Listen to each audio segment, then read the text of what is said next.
Allah menurunkannya pada malam Lailatul Qadar.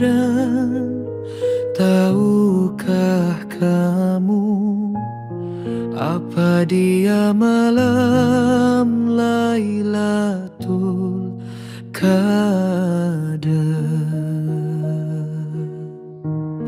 Malam Lailatul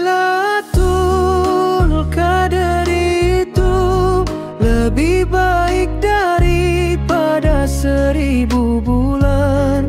Turun para malaikat dan Jibril pada malam itu dengan izin Tuhan. Malam Lailatul Qadar itu lebih baik daripada 1000 bulan.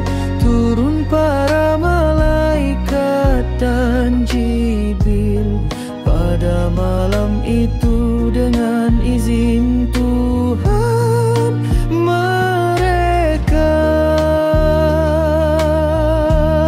membawa setiap urusan.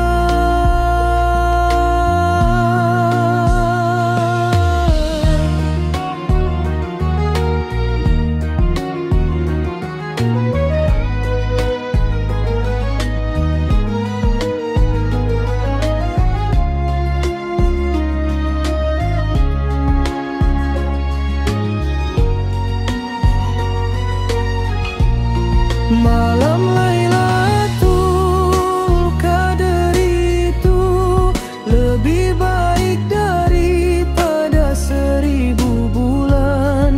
Turun para malaikat dan Jibril pada malam itu dengan